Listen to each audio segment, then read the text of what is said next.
I'm live. Yes, I am live on Instagram, guys. So today I'm having uh, Supreme Intellect. So I must just wait for him now. But yo, let's just bump some of his tracks. I swear, bro, this project is dope. Is it? Yeah, yeah. My lawyer real, first appearance, she'll beat the case. First time she took a sniff, almost froze her face. First time she gave me face out by Jordan Lake. Only thought on my mind how much Jordan make.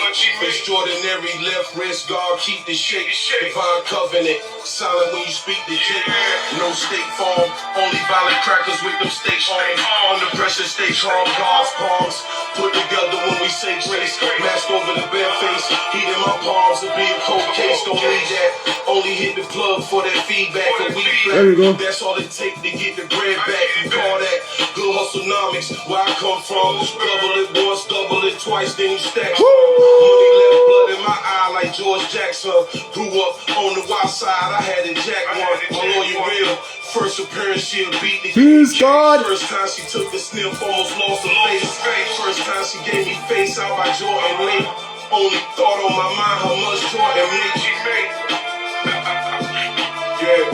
Only thought on my mind how much Jordan made. When you take it to this level, hard to stay humble. Hard to separate the pain from the stomach rumbles. Had to get it out the mud, had to fish for supper. On lockdown, 5 doors down. Only prayer I ever prayed that my nigga was a little closer. Now it's all white day parties, drinking mimosa. When your DJ is your producer, and your past presently become your future. My lawyer real, so real shit beat the case. First time she took a sniff, almost froze her face. First time she gave me Yo, Supreme, I sent you an invite. how much Jordan make, how much Jordan make.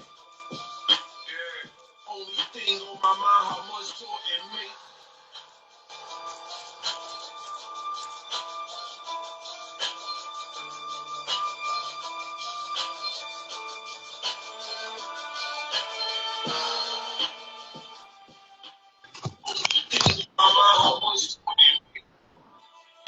Peace. Can you hear me now? Peace. Can you hear me? I can hear you now. Good.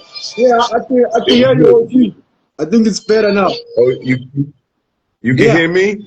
yeah, I can hear All you. right, salute. Way much better. Salute. Yeah. Peace. There we go. Yeah. My apologies for the technical difficulties. There we go. Peace. Yeah. Let's Bro. get it, man. You hear me? Yeah, I can hear you. I can hear you. Way True. more clear. You made it. Definitely. Indeed, God. Salute. Word. Already, brother. Welcome, like I was saying before, welcome to Hip Hop Nation TV South Africa. Salute, man. Salute to South Africa and everybody, man. Thank you for having me. For sure, man. Last time I had Tone 066 and I also had Rick Hyde. It's an honor to have you. So it's an honor to have you guys. I mean, I feel like I'm really privileged. No, 100, man. I feel the same way, man. Like, my music being heard all the way in Africa, that's somewhere I've never been physically myself. And for my words sounding power to make it that far and have an impact, man. Hey, salute. Yeah. Because I mean, like I think a year or 2 years ago, we had Bernie was performing in Johannesburg. So I was telling Tone, so I was telling Tone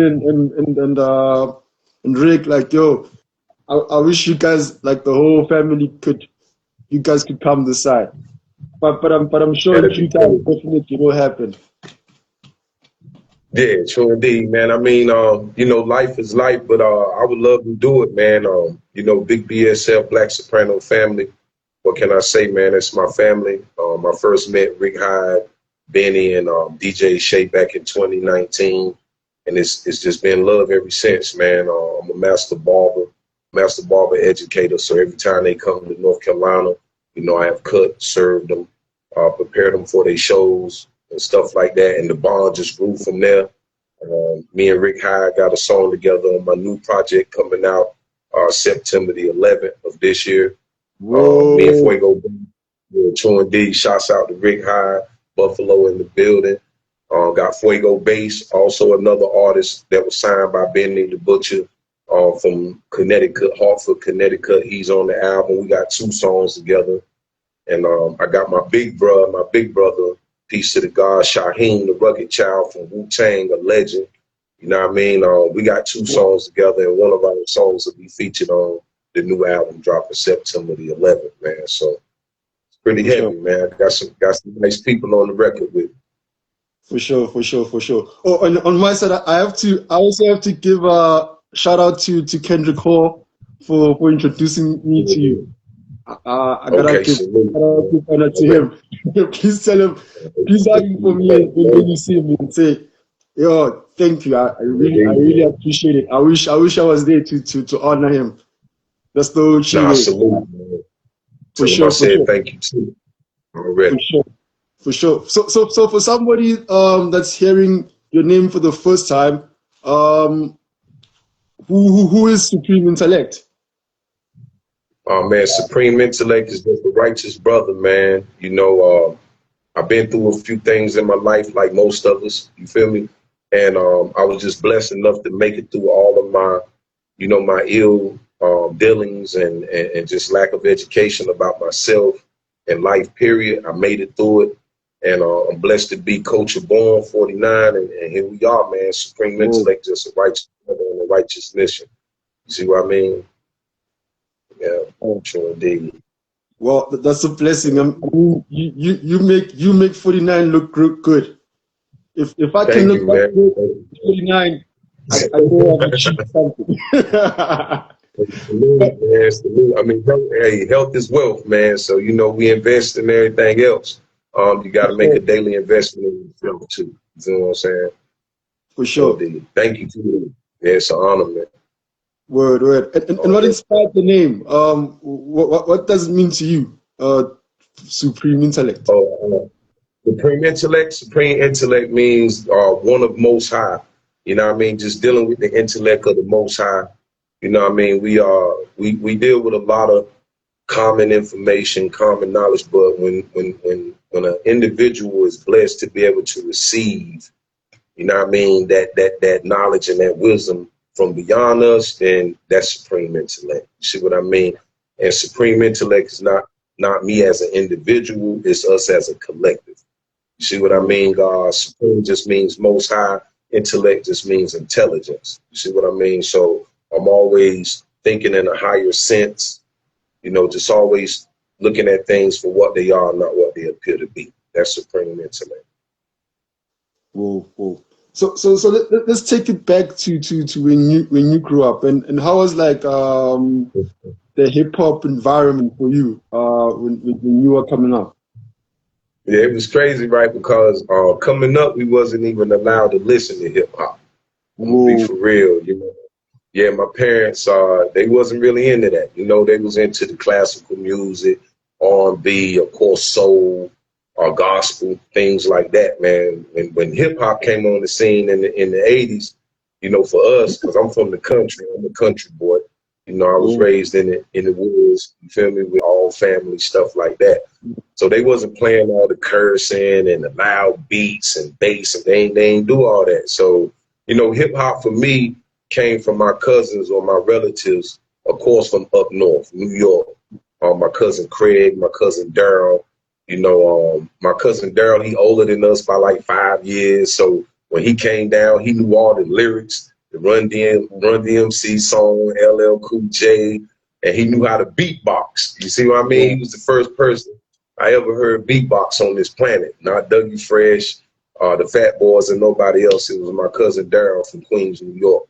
And I never forget, he came down for a family reunion, and he said, let me show y'all something. And he started beatboxing, and right then I was like, yo, I want to do that. You know, and it kind of grew from there. So once it went from beatbox to wanting to beatbox to wanting to rap. You see what I mean? So I was like, yo, this is something I think I can do. I want to do it. So I spent my youthful years just studying different artists, listening to their music, studying their music, and before you know it, I just tried it myself, and I've been going for over 20 years now. Whoa, Professionally for about 2 years, but altogether about 20, maybe 25 years. whoa. Yeah.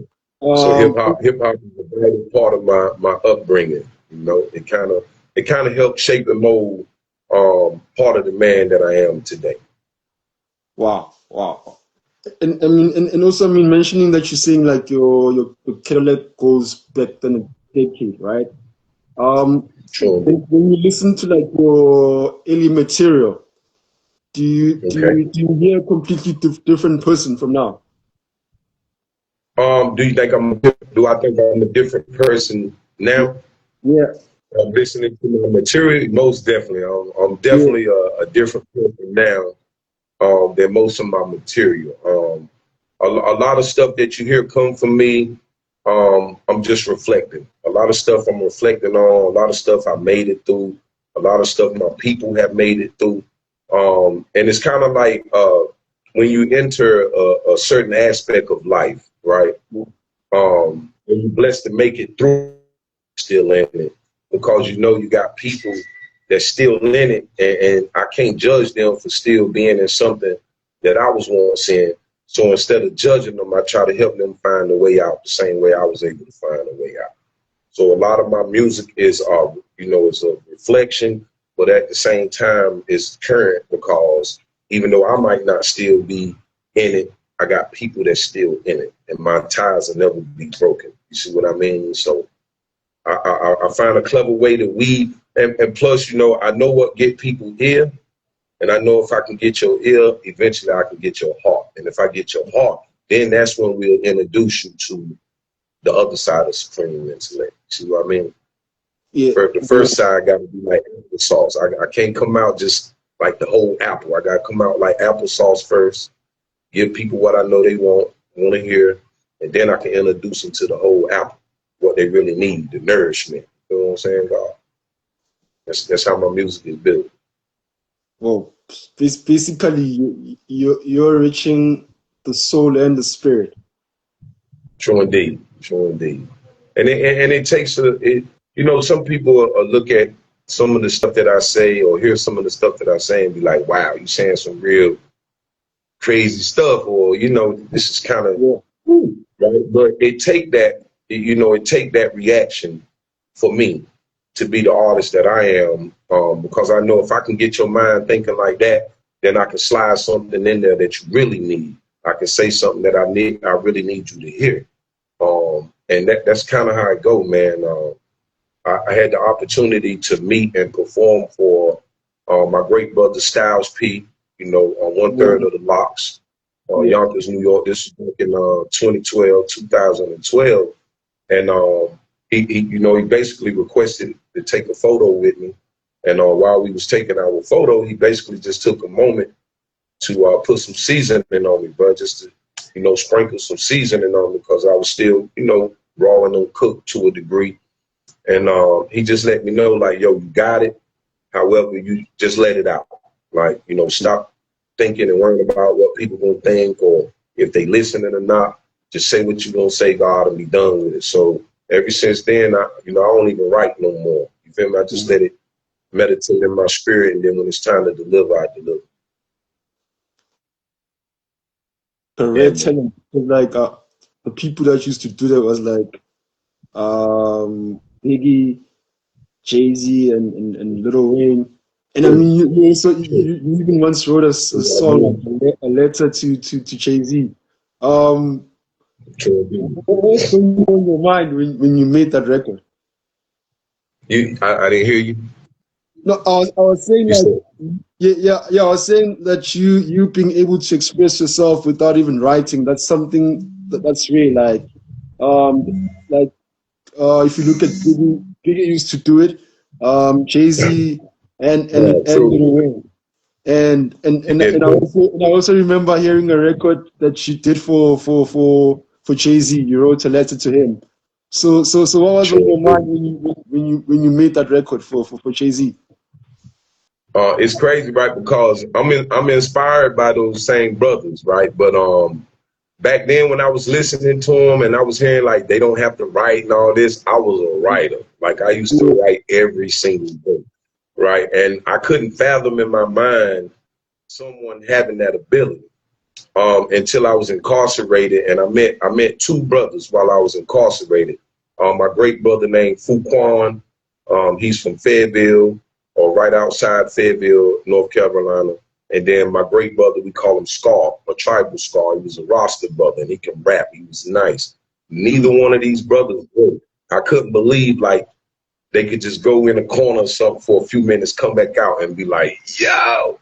So I was like, it is real. So when I seen it real, you can hear other people like celebrities and stuff doing things, and it seems far out your reach. You see what I mean? But when somebody right here relatable with you and amongst you, doing it right in front of you, it's like, oh man, this thing is real. You see what I mean? Like people really can do this. And I never forget my man Scar, Tribal Scar, peace to Scar from Raleigh, North Carolina. I never forget, he just told me like, yo, God, you sharp. You can do this. You don't have to write, God. Look how, you think. Your mind is sharp. You're too talented. You feel what I'm saying? He said, just give it a try.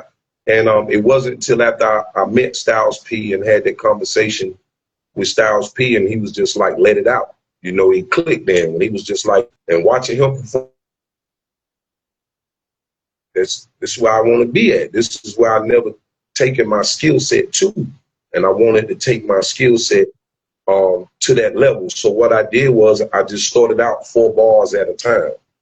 I would just be, if I had some idle time or something, I'll just go on my mind and I'll put together 4 bars, and then I'll just say them, and then till I can add 4 more to them. And then before you know it, I had a 16. And before you know that, after that, I had a whole song. Before you know it, I got a catalog. See what I mean, God? So it can be a gift and a curse too, though. But I love it. I wouldn't want to create no other way now. And what part of it do you feel like it's a curse? Oh, the part that I feel like is a curse because a lot of people don't like recording with me.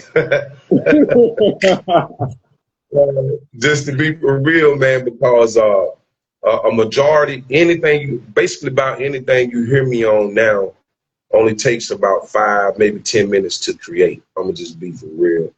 When I book studio time, I might book an hour, but only about 10 minutes is used by me. The rest of the time is used by the engineer or whatever. It doesn't take long for me to create. That's the part that I like about it, because I can create kind of fast, and it still hold the same quality. You see what I mean? So I can get a lot of work done, and just being that the way my life is, the way that it is, I'm an educator. I currently teach at 2 schools. I graduated college. I got 2 children, one 11, one 5, a son and a daughter. And just have, in a family that I'm very active in, a community that I'm very active in. So just, taking on all these tasks, music sometimes can get pushed, to the background. So me having this ability to be able to create without having to, write, sit down, meditate, think about what I'm going to talk about, things of that nature, I feel like it helps me be able to create more with such a hectic life schedule. You see what I mean? I don't really have a lot of time to create, so I have to kind of be judicial with the way that I create my music. Whoa. And how is it that you're able to be like, because your music is not just it's not just rapping, 'cause it's like it's even like in philosophical. True indeed. Like where does that side of you come from? You said, where does it come from? Yeah, that side of you. Oh, where does that side of me come from? Yeah, Oh, yeah, that's like of you being yeah. very reflective and philosophical, because it's not just like basic. I had I like to mention everybody that, because nobody has done nothing by themselves. That's just how I personally feel and believe, man. Like we all need somebody. But I got to rely on another great brother of mine. I never knew his real name, his government name. I just knew that he was from D.C. And one thing that I remember that he always shared with me was that I have to be somebody to everybody, somebody that everybody can use or take something from, right? He said that's a true leader. Like if you want to truly be a leader, you know, have something of value about yourself that everybody can use or take from. You see what I mean? And I was like, well, if I can speak, you know, sometimes some of the stuff that I say can have a harsh edge to it or whatever. But my whole thing is if I can awaken one mind, if I can just get one person to hear anything I've ever created and think different for 1 second, I won already. You see what I mean? If my music can provoke a thought in your mind to think different than how we've been programmed and trained to think, then I won already. You know, and that's where that side of me comes from. It comes from me like I'm not afraid to share, honestly, any and everything that I've ever been through. You know. Because I feel like those that's coming after me and those that haven't even been born yet can serve from it. They can find something from it. You know, that's just how I feel. Like my true listeners haven't even arrived yet. You know. Yeah. True. So basically, that's that's a legacy, basically. True indeed.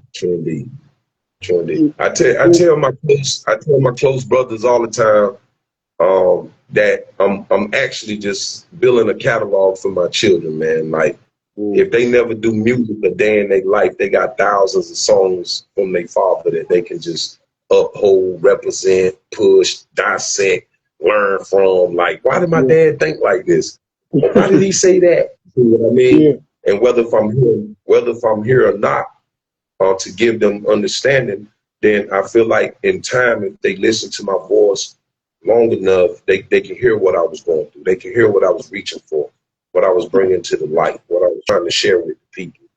And I feel like it'll give them a greater sense. God blessed me to see further years in my life to be an older.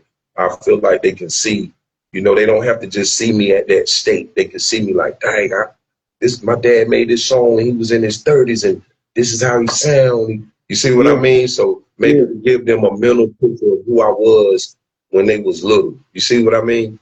So it does serve as a token of legacy, man. Something that not only mine can benefit from, but I pray other people can benefit from as well. For sure. Because I can relate to that. I think it was last year. I think a year or a couple of months before my late mother passed away, she recorded like her music. There's like a full music project, and I think I can relate to that. I was like, oh, okay, now I understand why she sang this song. Like I could reflect on certain things that happened in her life. I mean, like I think like it's like being a child, being raised by creators or like an artist. It's an honor. True indeed, it is, man. And so man, this project, different color blue. Different color blues. Yeah, that's my joint. That's one of my babies, man. Straight. You like that? Out of words. It's like 7 years old too, man. Thank you, man. That's an honor. It's an honor. Like the way Benny like is able to discover you guys. Like everything about you guys is unique. Like I'm always out of word whether I'm listening to you or whether I'm listening to Rick or Tone or anyone from PSF. So with this project, right? Different color blue. What is the story that you were trying to tell? All right, well, it's kind of crazy, man, because I had a couple songs that was kind of just floating around. You know, I wasn't doing anything with them. I had like maybe 3 or 4 songs. I wasn't even working on a project at the time. But my favorite college basketball team is UNC. You know, North Carolina Tar Heels, right out of Raleigh. So they was playing in March Madness, the championship. And, I think they was playing against Kansas. I think Yeah. it's the year that Kansas beat us in the second half. So, you know, my mind state was I want to create a project surrounded around them winning the championship. That's where the different color blue comes from. You know, the Carolina blue is the different color blue.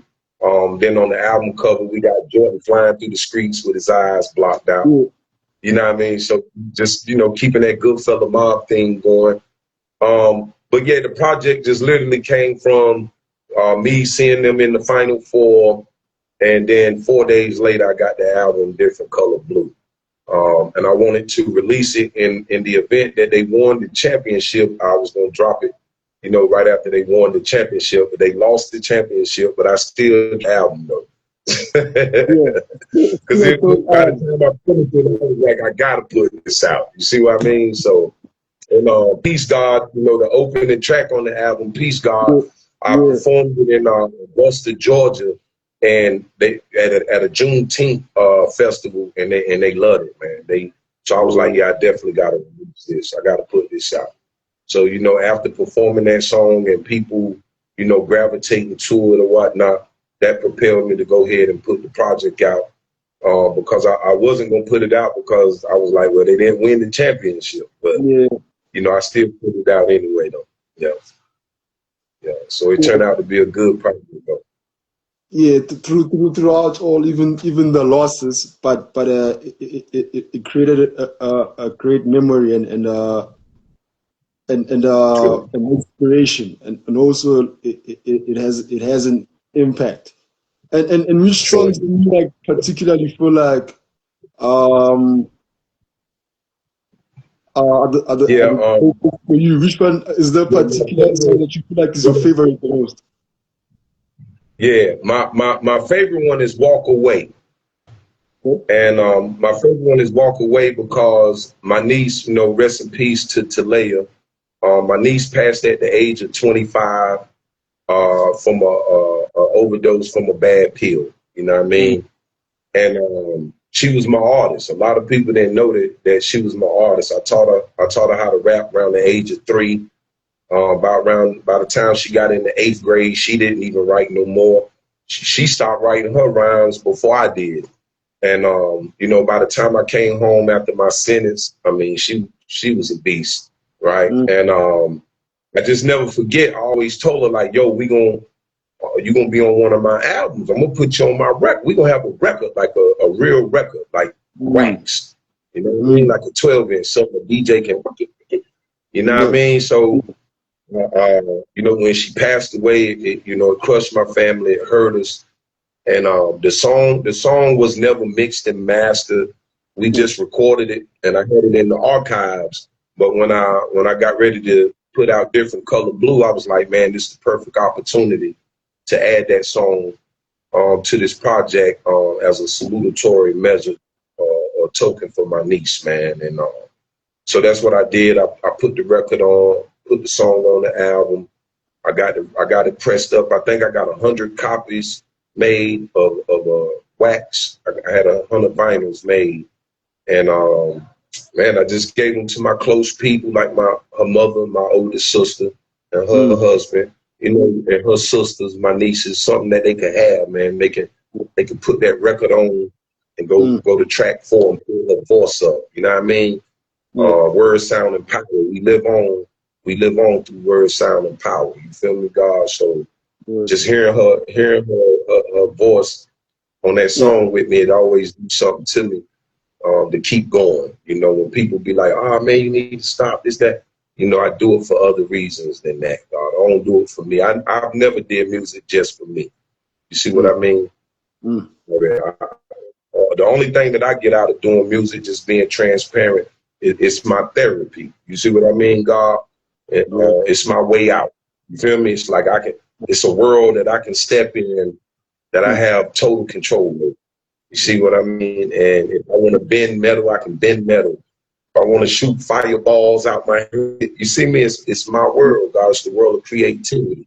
So, you know, just being able to share that with her as a youth and then watching her grow and develop into who she became, you know, then seeing it cut short, it was like, nah, I'm going to do this for both of us. You know, every time I perform, I take her with me. You see what I mean? A lot of people don't know that. But when I'm performing, it's really her on the stage because I'm like, I know she would have killed this. You feel what I'm saying? Like, she had got to the point where she started getting scary because I was like, yo, one day you finna come after me. That's how nice she was. So I was like, I was on my P's and Q's like, yo, niece gonna get me one day. I gotta be careful, right? So it just keep me motivated to keep going, man, and keep getting better at the craft, you know? Yeah. Yeah, man. But that's my favorite song off the whole joint is Walk Away. Of course, Peace God, because my brother was serving a life sentence. I kind of made that for him. You know, that's when I was saying, like, time to bring the wisdom back to the streets. You know, it's time to get my brother back home. He's home now. He's going on 3 years home. He's getting ready to have his first child. You see what I mean? So that's a special joint. And then I got to go with Hey Little Soldier. Hey Little Soldier is definitely one of my favorite because of the Jay-Z sample up there. Whoa. And I mean, my brother too that made the track. A lot of in-house producers, man. Yeah. And I mean, when I'm listening to you mentioning your relationship with you and your niece, what would be like your advice to your generation and the younger generation, or on how they should work together within the movement? Oh, how hard we should work together within the music movement. Yes, or even in life in general. And like, oh man, yeah, that's a big one, big bro. Yeah. Like, and I'm gonna be for real, man. It's kind of like I want to give an answer, but it's like it's so big of a thing that's a must. You know, something that has to be done, but it hasn't been done, and we keep receiving, you know, the recoil from it. You see what I mean? But it's very important. I'm gonna lean on something that Malcolm X, brother El Shabazz shared with us, and I never forgot it. You know what I mean? That man said, if I take this hand and I slap you with it, it's going to hurt. It's going to sting. But if you look at the fingers, they are divided. He said, but if I put them together and I hit you there, he said, you're going to know you've been hit by the hand of God. He didn't say by the hand of man. He said, if we come together, put them digits together, and then make a strike, a force with it, you're going to be feeling the hand of God. I never forgot that. So that stuck with me throughout my life, man. And that's how I feel about us working together, coming together, being together. We can make an impact like this all day long, right? But we'll make a stronger impact like this. You see what I mean? All right. So, you know, we come together, we can knock some stuff out. That's just how I see it. Whoa. That's amazing. But I don't know. I don't want to only reflect on this project. Those are others. God will never forsake me. Whoa. Ooh, God will never forsake me. That's one of my special joints, man. I went 2 years. I went 2 years without releasing any music on a major platform. Out of 2 years, I only released one single, and that's with me and Fuego, Dirty Dishes. But I did do a lot of online EPs and online freestyle and things of that nature. And to be honest, my numbers and my followings went up from that activity more so than releasing projects. But just the kind of artist that I am, when I start recording music, I kind of have the ability to run off multiple tracks at one time. Like as long as the music is in place, like the beats, as long as I got the right selection of beats. I got to build a project because I run off so many songs at once that I got to do something with them. If not, then they sit in my computer and nobody get a chance to hear them. So God Will Never Forsake Me came at a real pivotal time in my life too. I was in a lot of transition at the time, and I just know in my heart, his word is his word. It's absolute, and I know he not going to forsake me, because if he would, I'd have been gone now by now. You see me? So I'm here. I'm still here, and I'm here for a real reason. And I look to capitalize on that reason every day. And that EP right there is one of my favorite, because I was in Baltimore with my family for about 7 days, and I got to meet a lot of people. I got to see a lot of hardship at that time. So that's where a lot of reflection on that EP is coming from. It's coming from what I seen outside of me, and what I didn't like about us. You know, I don't deal with the race thing and all that. But when it comes to us, I'm very serious about us, because nobody has been downtrodden like our people have, God. I mean, that's since I've been alive, we have taken everything. You feel what I'm saying? Like we get punched on the most, you know. And I just know that one day, whether if I live to see it or not, I know that one day we're not gonna be the punching bag. You see what I mean? We ain't even gonna be the puncher. You see what I mean, God? Because we fathers and mothers of civilization. We fathers and mothers of peace. You feel me, God? That's our nature. That's who we are. You know, so I know that day will come when, you know, harmony and everything is what it's supposed to be. We will be one. We won now, we just don't know it. You know what I mean, God? Once we come into the knowledge of ourselves, who we truly are, and our true culture, our true way of life, you know, whether I'm here or not in the flesh, I know it's going to happen. You feel me, God? And that's what my music represents. My music represents that one day that I know is going to be. God is not going to forsake us. That one day is going to happen. And after that one day, it will never be undone again. You feel me, God? That's what I feel in my heart, bro. For sure. And Ochi, then tell me, are there any projects that you feel like maybe I may have missed that I did not mention? Please mention them for others that might be listening to you for the first time. Sure did, and it's kind of my fault too, though, God, because I allowed them to take the albums down off the platform so that I could rebuild them and re-release them. But I did a series, a 3-part series called "Welcome to the Family." Welcome to the Family 1, 2, and 3. And it took me 2 years to do all 3 albums. I think part 3 is the only one that's still out. You can go on YouTube or on Spotify. Follow me on Spotify, Supreme Intellect. A lot of that music is still up there. But I'm going to be re-releasing a lot of that music from those projects. However, I'm going to release them, you know, not as a full project anymore, but I'm going to release them as fillers for other future projects to come along. Because I don't feel like, I feel like people miss an opportunity to catch that trilogy. A three album series, and it would have told a lot about my music. Welcome to the Family. Those 3 albums right there, they came like my niece passed away. You know, we lost a lot of family members. COVID hit. So yeah, those 3 albums. So you know, 2020, God, I recorded 172 freestyles, and the first album, Welcome to the Family. That's all in 1 year. That was 2020. All I did was cut hair and go to the studio every day. So just coming out of the COVID era in 2020, I hit 2021. I kept the same momentum. I hit 2022. I kept the same momentum. I had to slow down around 2023 so that I could graduate film school. Because you know the workload started to get heavy, so I had to push something to the film so that I can, you know, the ultimate goal of getting my bachelor's degree. For sure. And I mean, you've just mentioned something else, like you also cut hair.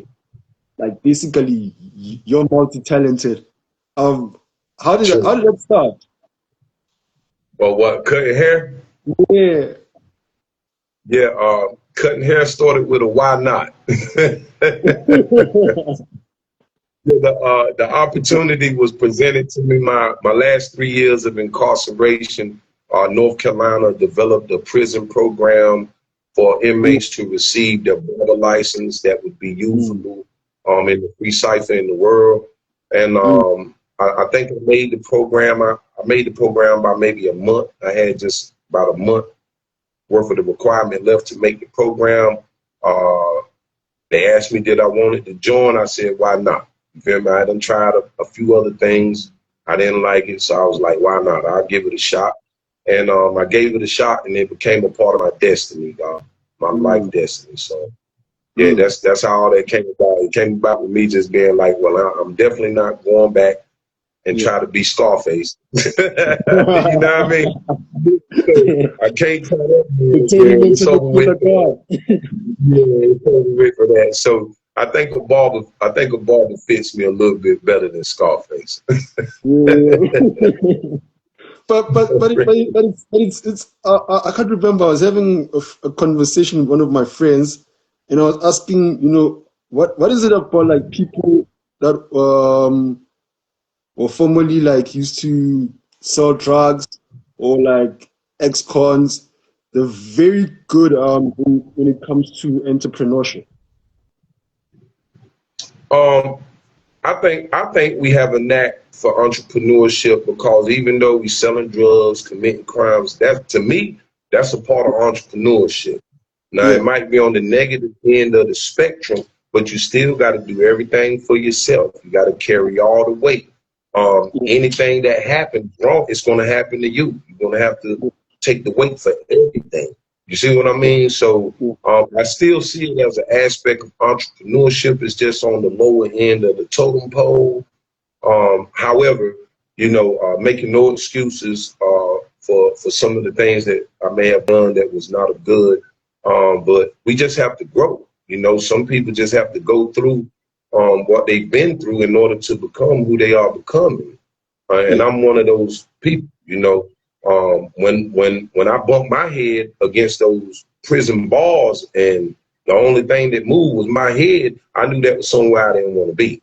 You see what I mean, God? So I started taking the measures then to correct myself. I didn't need correctional facilities to correct me. I took that upon myself. Once I seen the mistake over my own life, I began to correct that. And then that put me in a position where something outside of me, something stronger than me, God, could do some work on me as well. Because when you find, Prophet Noble Jewel Ali said a man will best find himself in a place that he can best solve his problems. And I truly am a poster child for that. Because had I not became incarcerated, I know I would have been deceased by now. And that's just being real. My life was the life that I was building for myself was headed for the cemetery. You see what I mean?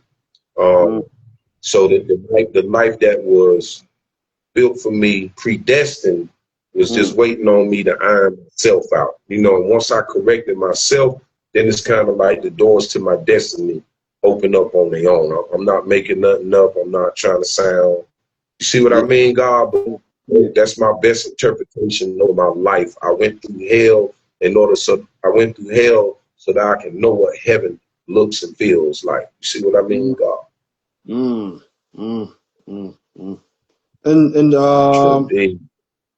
when you look at your business with cutting hair and also the music business, do you feel like there's a difference between it? No, sir. I try not to make a difference between it. Everything that I do, I add to my barbering. I do nothing without barbering involved. Even my music, my record label is my barber company. You see what I mean? My book publishing company is my barber company. I filter because I feel like God gave me barbering. I didn't choose barbering for myself. The Most High delivered that to me. And all I had to do was be obedient and make the choice, to become what he needed me to become. And by me becoming a barber, that opened up doors for everything inside my heart.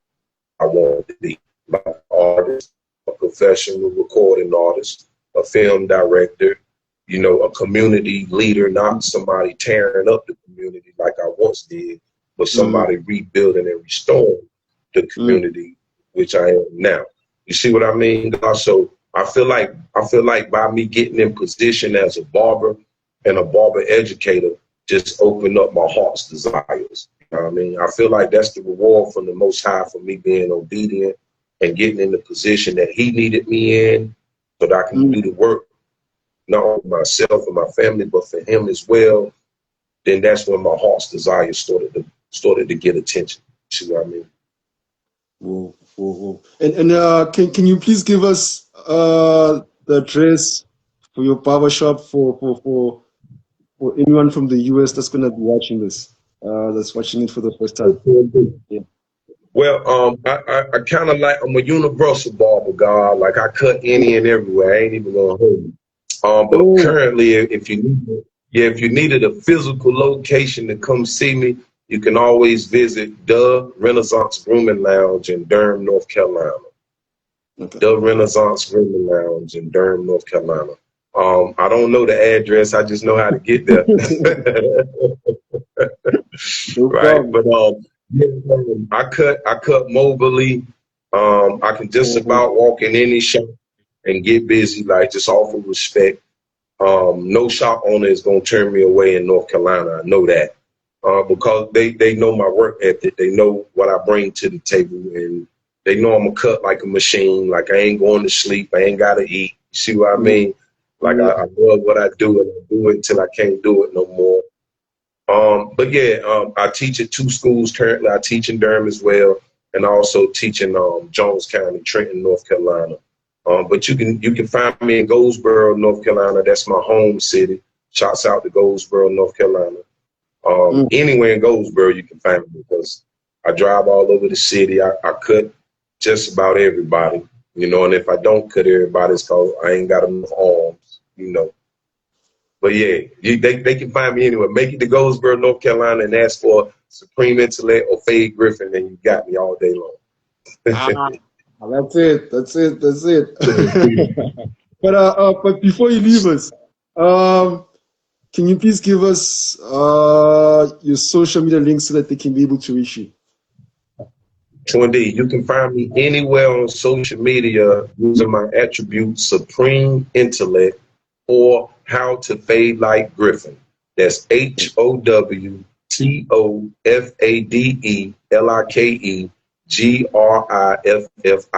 How to Fade Like Griffin or Supreme Intellect. Make sure you go to Spotify and follow me on Spotify at Supreme Intellect, as well as YouTube Supreme Intellect, and subscribe to the channel.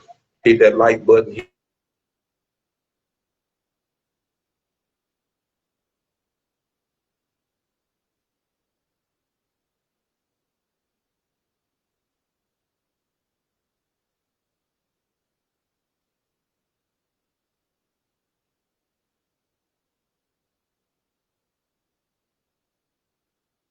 Well, yeah, the Fade Griffin Classic is an annual youth event that I hold my barber and my barber students. We hold for the community. That'll be coming up